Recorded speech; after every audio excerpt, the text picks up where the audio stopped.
Yep. Gotta get the bell.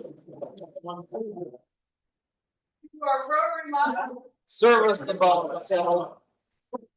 allegiance.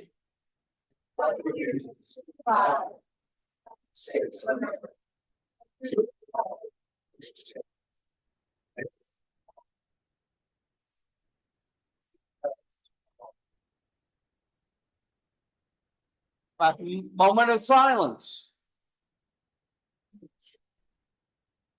Please bow your heads.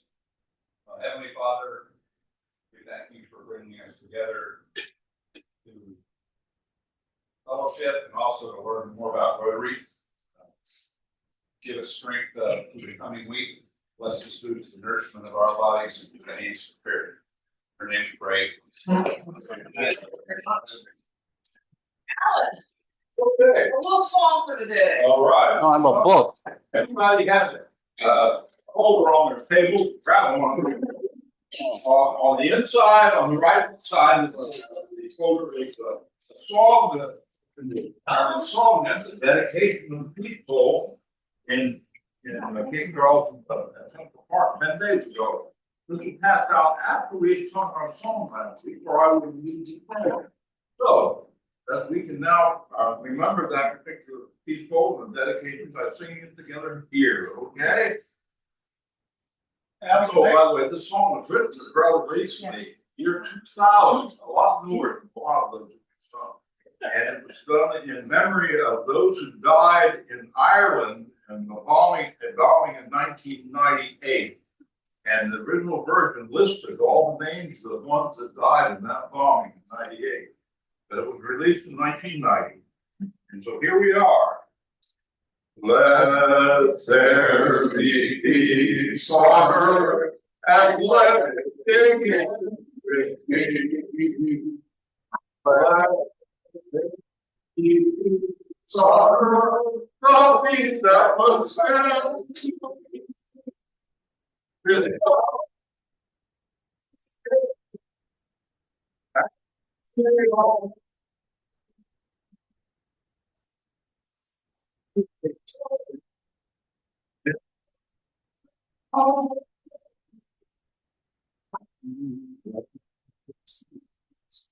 And with me, let this be the moment now. We shall I take, let them see my soul and love. You take moment and live each moment in peace eternally. But sorrow and let it begin.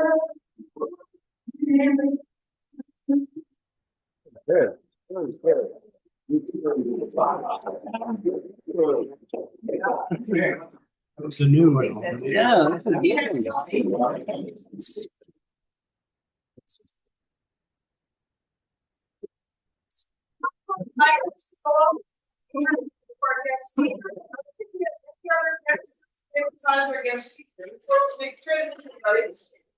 think we need to officially recognize our newest member, Malcolm. He's back with us. Pass muster, nobody blackballed you, so you're in, buddy. Welcome you to the King Charles Rotary Club, and we give you the pin already? I give him a pin, I think. We need to give you the pin today. Okay. I know. Couple of announcements. I thank those. I was not there on Saturday for the cleanup of Route 184, but I think some of you may have been. I hope somebody was. Mark? Some bags on the side of the road. I saw those welcome that so. I was there. There is about an hour after we quit, usually. So we have those who showed up for that cleanup, and we'll have another quarterly announcement of that. Probably not gonna be December or January, but Karen will keep us posted as to when the next one will be. For those who haven't received an email from our district Rotary Club, they are doing a Hurricane Helene relief effort. So if you would care to make a contribution to clubs in our district or through the Rotary Club itself to assist those communities over in North Carolina of South Carolina, and even actually Tennessee had some impact from this as well. Florida, they've had impact, so I encourage you to make any donations to that fund if you can to assist those in need.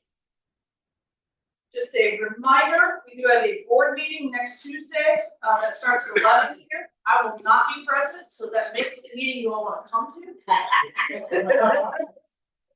Bill is going to be leading in my stead as our vice chairman. I will try and spend a little bit of prep time going over and sharing with the public as a whole. I think you got a copy of the budget, or Joan is going to be giving you a copy of the budget.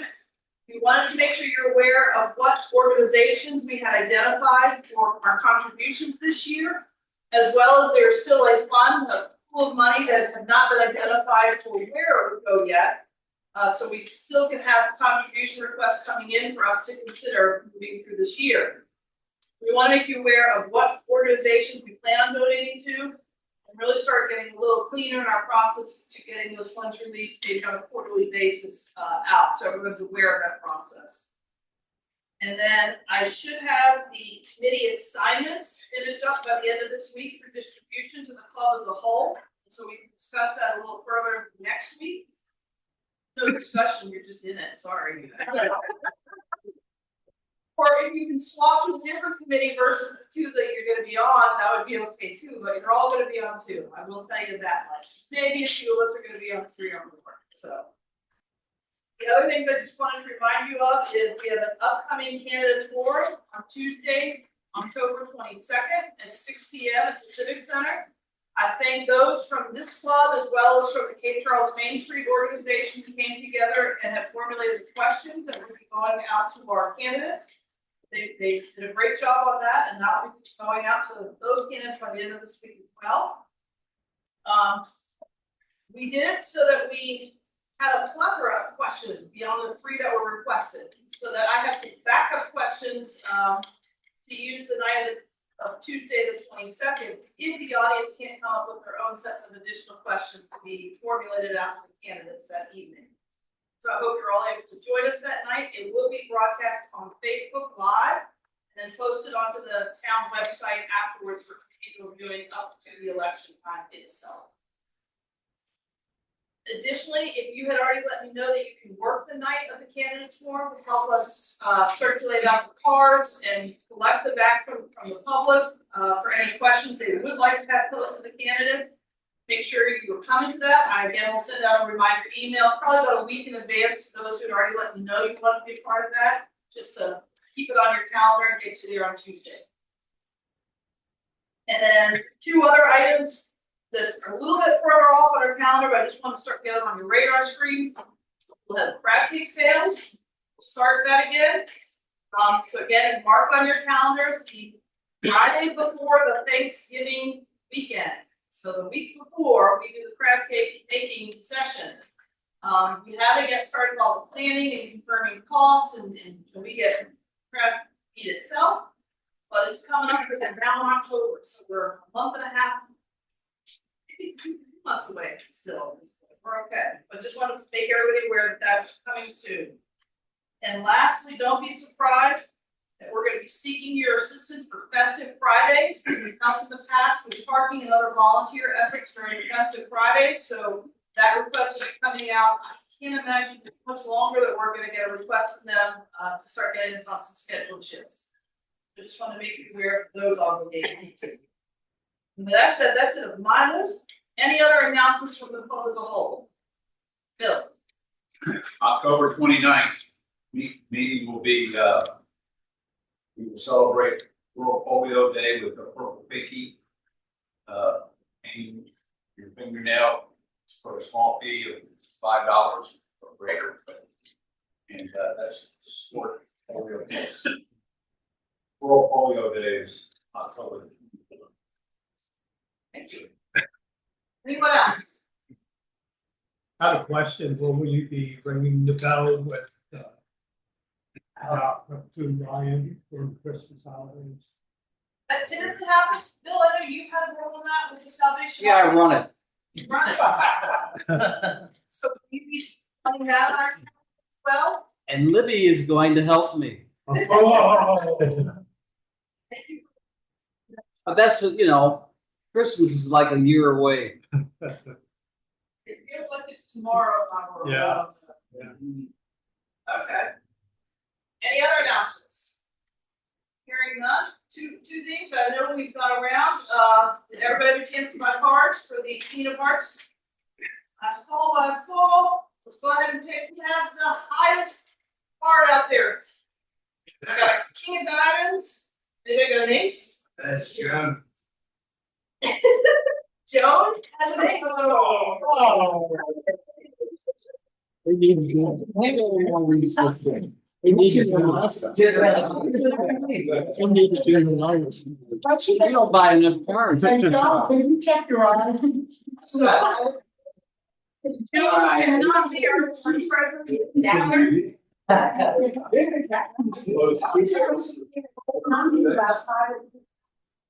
Well, Paul was calculating the bank today. So it's. You want to go to your car? Let's get over there.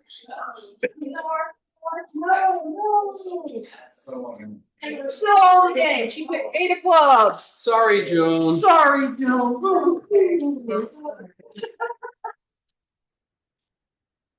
I'm sorry. Joe still wins $7, but I'm the 29.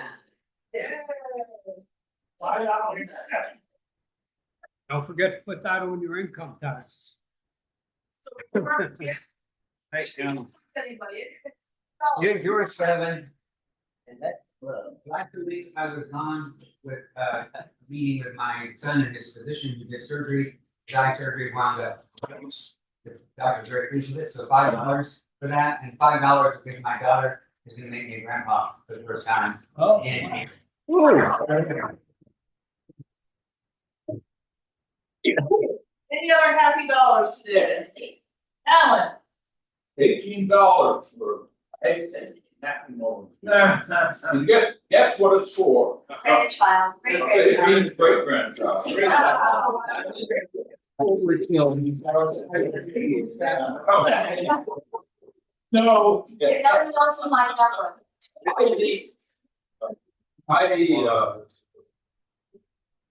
Very That good. part-time don't have all of it. That's a lot of Christmas gifts. Any other happy dollars? Joan. Give me the $50 back. Oh, she's so happy she's kicking money back to the children. I feel so good. Yeah. You ought to feel guilty, Joan.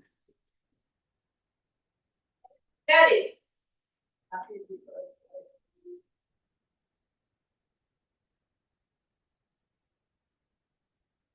I didn't hear that, Betty. I'm so sorry. Oh, how nice. But how happy are you? $5 worth. Well, thank you so much, Betty. We're so glad you had a good reunion. Why was Betty happy? She had a reunion with some friends.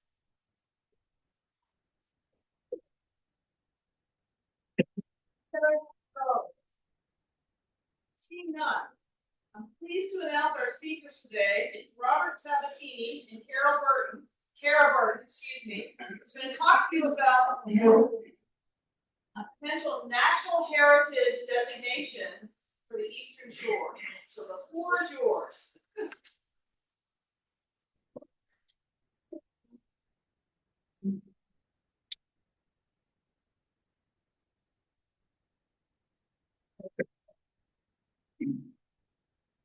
First, let me say thank you to Bill and the entire club for having me back today. A couple months ago, maybe 3 months ago, I was invited to give an update on the Chamber and Tourism Commission. And I think I briefly touched on the work that was just at that moment, or really at that time, being started on the Eastern Shore being designated as a national heritage area. Tara, and let me first say, has done just a phenomenal job with the work that she's done to put forth. And we're going to define what a national heritage area is and go through all of that. But I got to give her a big thank you to all the work that she's done thus far. We still got a lot of work in front of us, but it is going well. There is some traction, and as long as I'm around, and I think we've got some committed folks, we're gonna see this thing through. But how this whole thing came about and what a national heritage area is, earlier this spring, the Tourism Commission was working on updating its strategic plan for the entire Eastern Shore. We had invited folks from all over the shore, different businesses, industries to participate in updating the tourism strategic plan. Well, as you can imagine, in that sort of setting of 40 people approximately, lots of ideas are generated. One of the several main ideas that kept coming back around for the shore was history, culture, and heritage. Now, I think everyone in that room, and y'all probably feel the same, understand that the Eastern Shore has been found. It has been found. A lot of people, and you yourself may have found it. And that is a good thing, but it is wrong.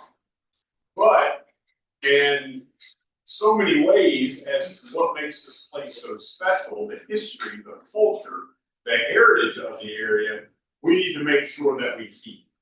Because in so many ways, that history of the shore is incredibly important, and I guarantee it's probably what attracted you to the Eastern Shore in a lot of ways. And if you were born here, from here, why you either stayed here or came back to the shore. So I'll start with that. I think that's important, so that you all kind of have a little bit of background on what the focus was at that strategic planning retreat. So we heard that, the history, culture, heritage of the Eastern Shore, we need to make sure we keep it as we continue to grow. Well, Kara had just an outstanding idea. She brought it up in the meeting. Well, why don't we explore looking into being a national heritage area? Most people are like, well, what is that? How does that happen? What do we do to make sure the Eastern Shore has that designation? Well, Kara and I sat down, and she gave me all the background and information, and she's going to share that with you shortly. And I was like, yeah, this makes perfect sense for the Eastern Shore history. I'm a big history buff, so this really excited me. And I'm going to pause for a moment and let Kara take on and define exactly what a national heritage area is and what we're pushing. Yeah. And thanks for allowing us to come and talk about it. A national heritage area is an exciting thing. Y'all might remember me talking with y'all about the library. Yes, I'm retired from that, and I'm volunteering with this project as wearing a volunteer hat for the Northampton County Virginia 250 local commission, which is celebrating the anniversary, 50th anniversary of American independence. But I'm not gonna, that's another whole talk I would be glad to come and talk with you all about. But this is like the big 250 project. It's related to history. So, sure. It's also this a lot of equity. Is that better? So what we heard a lot during that session, and we hear probably all the time, when people come over the Chesapeake Bay Bridge Tunnel, come to the shore, you have that moment. It just feels different coming here, right? And I grew up here. I lived away 35 years, but I came back and I recall, what's that moment? How do we preserve that of living here? What visually do you see looking around? What do you smell? What do you hear? What do you feel when you live here or visit here? And that's what we talk about, how to preserve that. Well, the National Park Service has something called the National Heritage Areas. There's 62 of them in the United States. This was and I can't call it really a program. It's It's a, Initiative. initiative of the Park Service that's was formed by Ronald Reagan, so it's been around a long time. And there's a number of them in this country, 62 of them, but you probably haven't heard about them, but you've definitely driven through them. Northern Neck formed the one most recently in Virginia. There's the Hallowed Brown ones also in Virginia, I think Shenandoah Valley. There's, so there's 3 already in Virginia. Tim King is working on getting one for the Dismal Swamp. So I said, Northern Neck can do it, we can do it here. What a heritage area is a congressionally recognized designated area that the local community determines it will be. So of course, on the shore, we kind of have it easy just geographically, that it would be the 2 counties, so it could include Maryland, but to keep it simple, it would probably be Just the. the eastern shore. It's a congressionally designated area that receives annual congressional funds to help support the community to preserve its heritage the way it wants to. Totally community driven. And that's to me the big appeal for it. It's really grassroots, and this whole initiative is grassroots driven. Fortunately, the Chamber of Commerce and Tourism, the Chamber of Commerce Foundation has stepped up to the plate to support it because they know it's going to help tourists and it's going to help local businesses. So a lot of people think, well, what does that mean? The Park Service is going to come in and get our land? It has nothing to do with that at all. The Park Service does not want any more land to have to take care of. And actually, this was a rather brilliant concept by the Reagan administration to have the communities, a community-driven way to use some federal dollars that they have to match to be used in their locality the way they want to preserve what they think is important heritage. So some of the things that we might want to preserve around here are like the crab shacks. So what would it look like when you go down to the wharves and you don't see more crab shacks? Or the produce packing houses. Some people might think those are eyesores, but there's ways that maybe they can be reused and we would still have them. It's not just about preserving old historic mansions. It's about all the things in our community that we see that we value, makes our community what it is. It's also just the waterways, the wharves, what nature areas we value our farmland a lot. How can we preserve the looks of the farm? In fact, a lot of the discussions was that people like being able to see cornfields, soybean fields. We don't want it to look like Delaware where it's development after development after development. So this is a great way to do it. So how are we going to get to this point where we can get these federal funds, and how would we use them? To keep this simple, what I'm going to say is a lot of the heritage areas use their funds as through sub-grants. That's actually how they get their matches. So, for example, the heritage area entity, whatever the entity is, whether it's the chamber or another nonprofit that's overseeing this project, they can have sub-grants where a group like the Rotary wants to create trail. You know, it might be just like $1,000, $2,000 to do this. You would come up with $1,000 match and you would get a sub-grant from the heritage area to do your project. And the beauty of this is the heritage area entity, the citizens involved in it, they decide how you're going to form the sub-grant program. Whether you have a lot of strings attached, keep it really simple, which to me is the beauty of it. Because that's why I know a lot of our museums don't apply for grants because they're too complicated and they don't have the capacity to make complicated applications. So, so that's the end game that I'm seeing is how to get money to help do this. But how are we going to get there? What's going to happen in the process? To form a heritage area, the community has to have a feasibility plan then it creates itself, its plan. Katie Noonan knows all about doing these community plans. You develop a feasibility plan that goes to the Secretary of Interior, they review it, they send it to Congress, Congress has to approve it. And once that's approved, then you get a small, I say a small portion money, about 150,000 for the heritage area to come back and work on a larger master plan, which usually takes about 3 years to put together.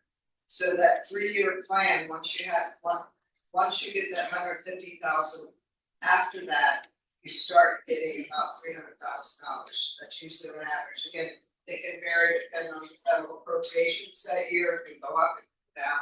But on average, that's about what the heritage areas get.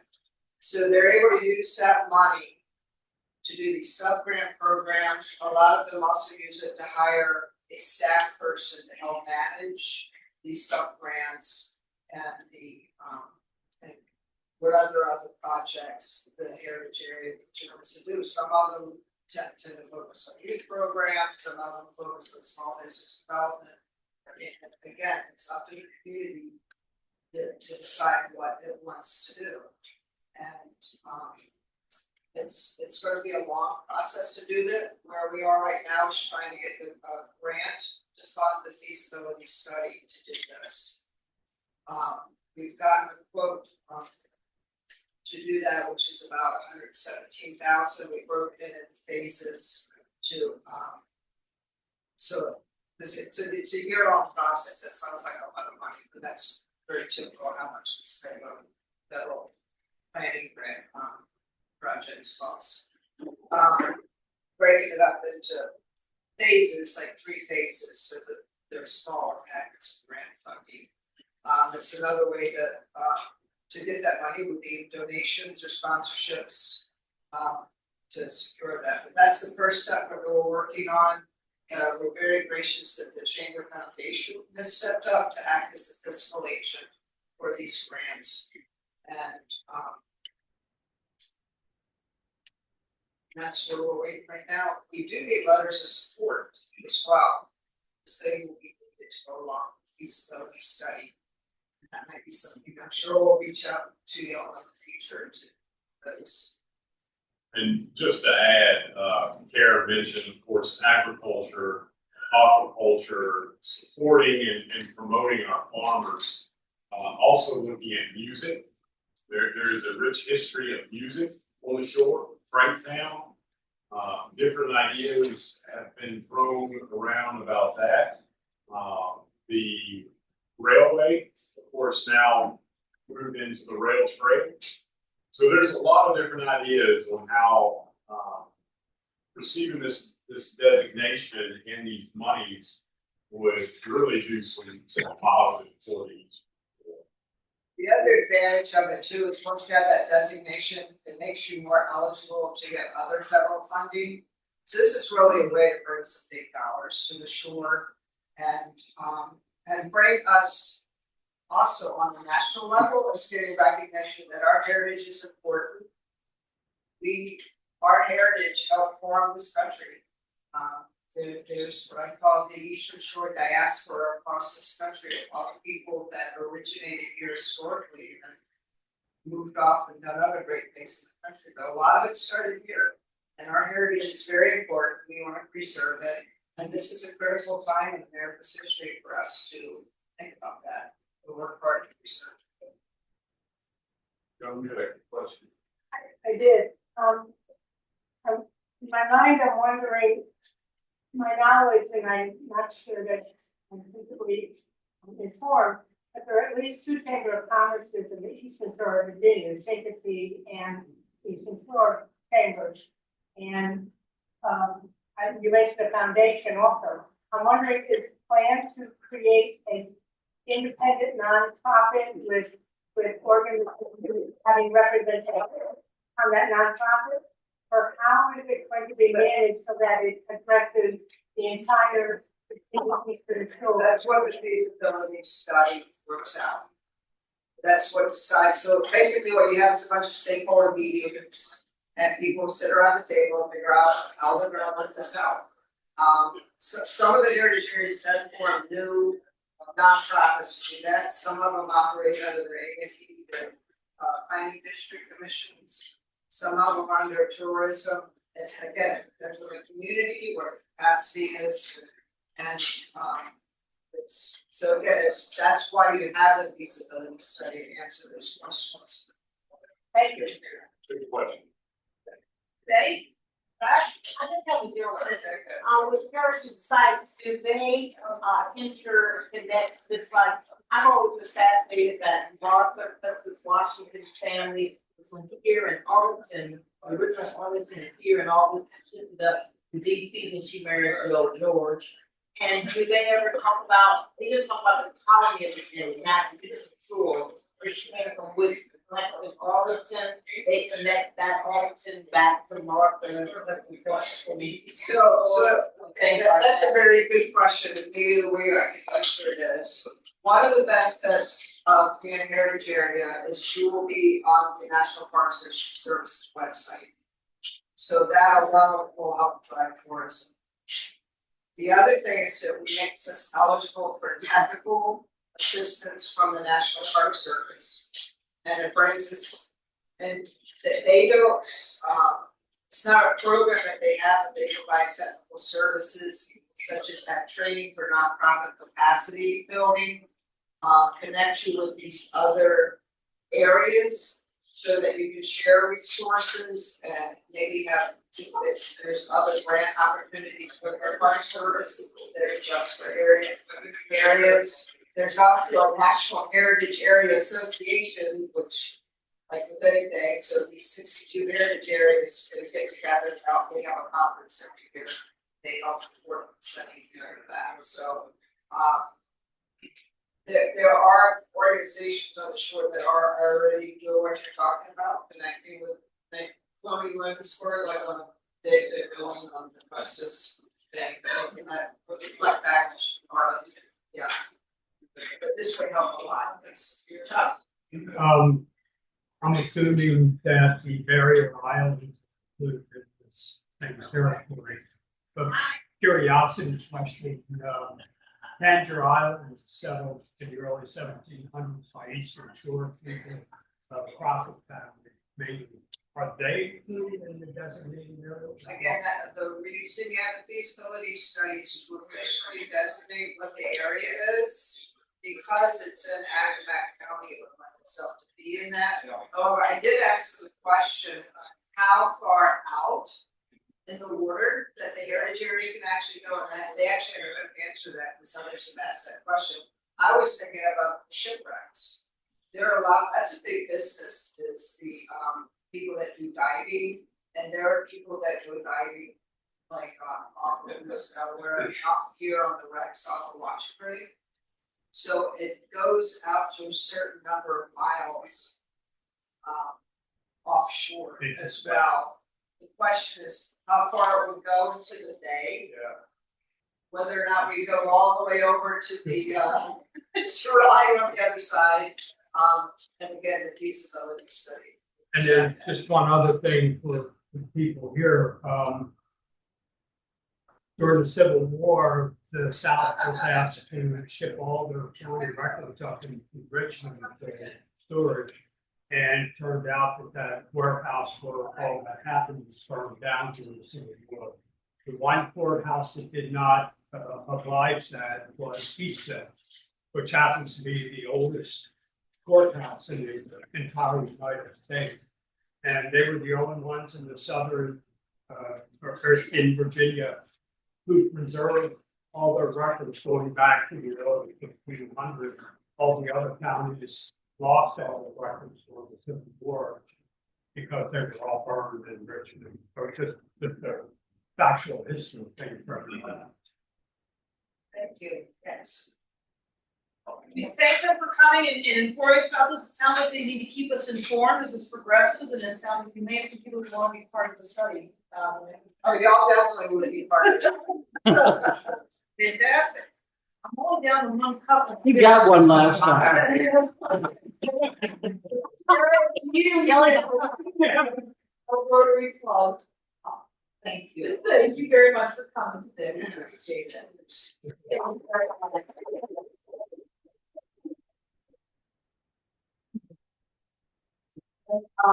Whatever, I have Bill's email address. I will send you all the PDF of the presentation so you go through your. I'll send it out.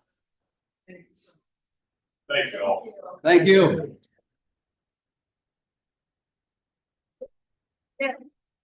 We're at the time of the day, we are done with lunch, and it's time to stand and say the things we think say. Is it the third? Will it build goodwill and friendships? Will it be beneficial to all concerned? We have fun. We've got We're trying with it. There's a lot of.